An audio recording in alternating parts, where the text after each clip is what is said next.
Hello everyone, welcome back to my channel tulip recipe house. আশা করছি আপনার সবাই ভালো আছেন আর আমিও ভালো আছি। তো সকালবেলায় একটা নতুন রূপে একদম একটা সুন্দর বাচ্চাগুলোকে নিয়ে আমি একটা ভ্লগ স্টার্ট করলাম। প্রথমেই ভাবলাম কি যে বাচ্চাগুলোকে একটুখানি জল দিয়ে দিই, মানে আসলে আমার কাছে ওরা বাচ্চার মতনই। কারণ তুমি দেখবে পৃথিবীতে সবাইকে যদি তুমি তোমার ছোট বা সবাইকে যদি রেসপেক্ট না দাও, কেউই তোমাকে তার প্রতিদান দেয় না। তো যাই হোক, ওদেরকে দিয়ে স্টার্ট করলাম। ঘুম থেকে উঠে আমি বিছানাটাও ক্লিন করে নিয়েছি। তো তারপরে আর কি, জীবনে যাই হয়ে যাক না কেন, চাটা আমার লাইফে একটা ওতপ্রোতভাবে জড়িত। কোনো কিছু ভাগ্যে থাকলেও আমার চাটা আমার জরুরি, ভাগ্যে না থাকলেও আমার চাটা খুব জরুরি। যাই হোক, ভালো খারাপ সব কিছু মিলিয়ে আমি চাটাকে আমার লাইফে একটা ভীষণ প্রায়োরিটি দিই। আমার মনে হয় চাটা না খেলে যেন জীবনের একটা কিছু বাদ থেকে যাচ্ছে। যাই হোক, তোমরাও জানিও তোমাদের আমার মতন কারা কারা এরকমভাবে চা খেতে ভালোবাসো। যদিও আমি সারাদিনে যে এমন যে 10-12 বার চা খাই তা কিন্তু নয়, একবারই চা খাই, কি খুব জোর সন্ধেবেলা আরেকবার খাই। তো কিন্তু যতবারই দুবারই খাই সেটা একটুখানি প্রাণে, মানে কি বলবো, ভালোবাসা নিয়ে সেটা খাই, তৃপ্তি করে খাই। তো বেসিক্যালি আমি দুধ চা খাই না, মাঝে মধ্যে খেয়ে ফেলি। তো যাই হোক, চাটা খেয়ে নিলাম। খেয়ে নিয়ে দেখলাম বেসিনে কিছু বাসন পড়ে আছে, তো সেগুলো একটু হাতে হাতে ধুয়ে নিলাম।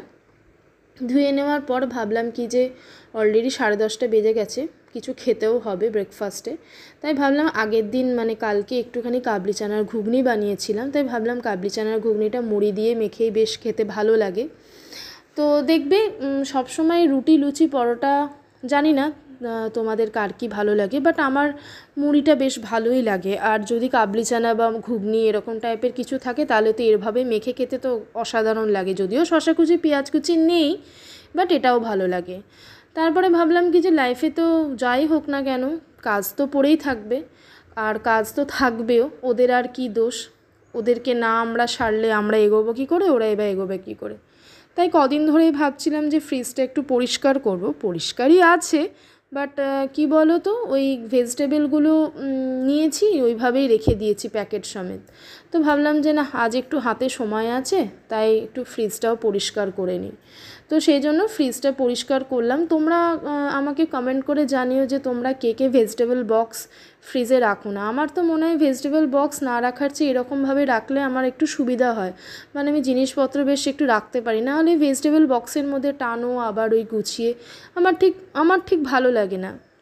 তো যাই হোক, এখানে টমেটো ছিল, কিছু ঝিঙে, এসবগুলো সব গুছিয়ে টুছিয়ে এক এক করে রাখছি। কারণ এগুলোকে না পরিষ্কার করলে তো আর এরা নিজে নিজে পরিষ্কার হতে পারবে না। তো যাই হোক, প্রথম দিন আমি এভাবে একটা বড় মতনই ব্লগ দিচ্ছি, বুঝতে পারছি না ভয়েস ওভার কী দিচ্ছি, একটু ম্যানেজ করে নিও। আমি নিজেও একটু কনফিউজড ব্যাপারটা নিয়ে, চেষ্টা করছি ভালোভাবেই দেওয়ার। তো ভাবছি যে ফ্রিজ ট্রিজ গুছিয়ে নেওয়ার পর রান্না কি করব। অনেকটাই বেলা হয়ে গেছে, 11:30 প্রায় বাজতে যাচ্ছে। তো এখানে একটু ডিমগুলোকেও গুছিয়ে নিলাম। তো ডিমগুলো গোছানোর সময় আসলে দেখলাম ম্যাডাম এখানে একটু উকিঝুঁকি মারছে। তো ওর আসলে একটুখানি দেখে নিল যে ওর মা কী করছে। তো যাই হোক, ও দেখে চলে গেল। চলে যাওয়ার পর আমি এখানে আলুটা নিয়ে নিয়েছি। ভাবলাম আজকে ঝিঙে আলু পোস্ত আর একটু টমেটোর চাটনি, একটু ডালই করব, কারণ আজকে এমনি মঙ্গলবার। তো সেই জন্য ভাবলাম একটু নিরামিষের উপর দিয়ে চালাবো। হ্যাঁ, তবে একটু ঝিঙে আলু পোস্তর মধ্যে একটু পেঁয়াজ দেবো, কারণ অনেক সময় কি হয় না, আমি পেঁয়াজটা অতটা মানি না। ওই মাছ মাংস ডিমটা নিরামিষের দিন করি না, বাট ঠিক আছে, পেঁয়াজটা চলেই। তো যাই হোক, আমি আলুগুলো কেটে নিচ্ছি। এখনকার আলুগুলো কি খারাপ জানো, একদম ভালো না। কারণ এই আলু আনছি, দেখছি আলুর গায়ে নয় ফুল ইয়ে হয়ে গেছে।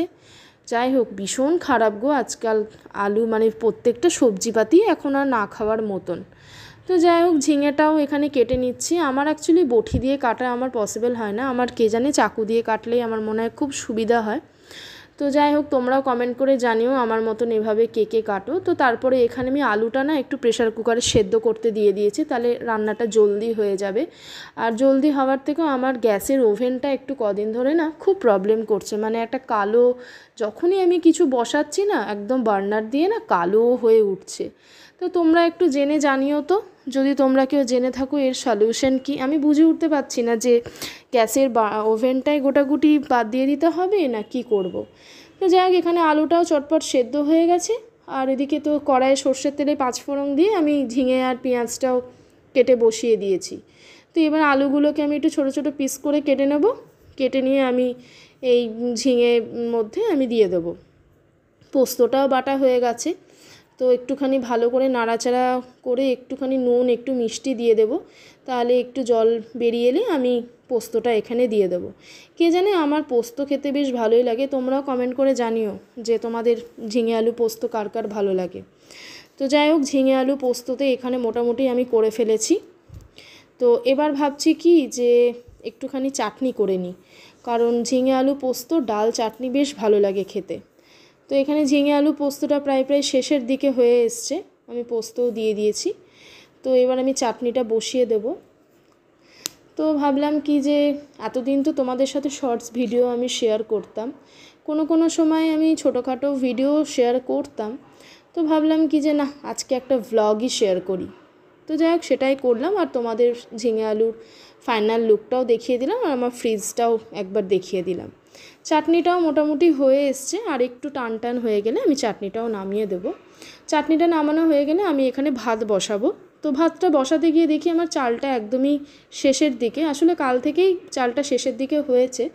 আমি কাল থেকেই ভাবছি যে চালটা ঢেলে রাখবো। তো ওই যে হয় না একটা কুড়েমি, তো ওই আর কি কুড়েমির ঠেলাতে কোনো কিছুই আর করে উঠতে পারছি না। এই ঢালছি করে করে। তো যাই হোক, কুড়েমি করলে তো আর হবে না। তো যাই হোক, যতটুকুনি চাল ছিল সেটাকে ঢেলে নিলাম। ঢেলে নেওয়ার পর আমি এখানে চালের প্যাকেটটা নিয়ে এসেছি। চালের প্যাকেটটা নিয়ে এসে আমি এখানে চালটা ঢালছি। আর ওইদিকে জানো তো আটাটাও শেষ হয়ে গেছে। আটা প্যাকেটে রয়েছে কিন্তু ডাব্বাতে শেষ হয়ে গেছে। তো সেই জন্য আটাটাও আমি এখানে ঢেলে নেব। তাও তো আজকে কুড়েমি করলাম গো। অন্যদিন কি করি জানো তো, অন্যদিন আমি চালের ডাব্বাটাকে ধুয়ে পরিষ্কার করে তারপরে আবার ফ্রেশ চাল ঢালি। আজকে তো ওইটা শেষ হয়ে গেছে, ওর ওপরেই আবার ঢেলে দিলাম। কি করব বলো, এক দিন না খুব কুড়েমি লাগে, ভালো লাগে না, মনে হয় যেন দূর আর পারা যাচ্ছে না। আমার মনে হয় তোমাদেরও এরকম হয় মনে হয়, নাকি কে জানে আমারই এরকম হয়। তোমরা জানিও অবশ্যই কমেন্ট করে। তো যাক, চাল ঢালা হয়ে গেছে, আটাও ঢালা হয়ে গেছে। তো এবার আমার কাজ হচ্ছে আমি কিচেনটাকে পুরোপুরি পরিষ্কার করে ক্লিন করব। তার আগে একবার তোমাদেরকে দেখিয়ে দেব যে আমি কি রান্না করলাম। আমি এখানে পেঁপে আলু দিয়ে একটা ডাল করেছি মুসুরির, জানো তো, যেটা আমি আর তোমাদেরকে দেখিয়ে উঠতে পারিনি। তো এখানে আমি পেঁপে আলু দিয়ে একটা ডাল করেছি, যেটা দুভাগে রেখেছি। আর ঝিঙে আলু পোস্তটা তোমাদেরকে তো দেখালাম। আর এই দেখো, চাটনিটা আমি এরকম করেছি। এর মধ্যে একটু আমসত্ত্বও দিয়েছিলাম যদিও। তো তারপর আমি কিচেনটাকে একদম পরিষ্কারভাবে ক্লিন করে নিয়েছি, একদম পরিষ্কার যা ছিল একদম পরিষ্কার ক্লিন করে নিয়েছি, কিচ্ছু নেই। আমার মনে হয় জানো তো, খাওয়ার চেয়ে যদি তুমি মানে কিচেন ক্লিন রাখো না, ওর মতন আর ভালো আর কিছু লাগে না। একটা দেখবে মানে সকালবেলা ঘুম থেকে উঠেই বলো বা বিকেলবেলাতে তুমি যখন কিচেনে যাবে, তখন দেখবে কিচেনটা যদি তোমার ক্লিন থাকে না, খুব ভাল লাগে মনটা। তারপর হলো আমার ম্যাডামকে খেতে দেওয়া, এটা হচ্ছে সবথেকে বড় কাজ। সে তখন থেকে ঘুরঘুর করছে যে সে কি খাবে। তো তাকে আমি আজকে ভাত আর মাছ দিয়েছি মেখে। ওর এমনিতে খাওয়ার কোনো জ্বালা নেই, যা দিই চাঁদ মুখ করে খেয়ে নেয়, কোনো প্রবলেম নেই। তো ওর খাওয়া হয়ে গেছে, এবারও খালি ভাবছে যে ও কখন ওর মা ওকে নিচে নিয়ে যাবে একটু ঘোরাতে। তো সেটাই ও দূর থেকে দেখছে। তো আমি ওকে ওটাই বলছি যে দাঁড়া যাচ্ছি, ওয়াশিং মেশিনে জামাটা দিই, স্নান টান করে পুজো টুজো কমপ্লিট করে আমি যাচ্ছি। তো যাই হোক, আমার স্নান হয়ে গেছে, এখানে পুজোও আমি কমপ্লিট করে ফেলেছি। আর লাঞ্চের থালাতে তো আমি তোমাদের আজকে দেখিয়েই দিলাম কি নিয়েছি। ভাত আর মুসুরির পেঁপে দিয়ে ডাল, ঝিঙে আলু পোস্ত আর চাটনি, আর একটা ডিম পোচ নিয়েছি। এর থালাটা কিন্তু আমার না, যদিও এটা আমার বন্ধুর জন্য আমি সাজিয়েছিলাম। আজকের মতন এইটুকু।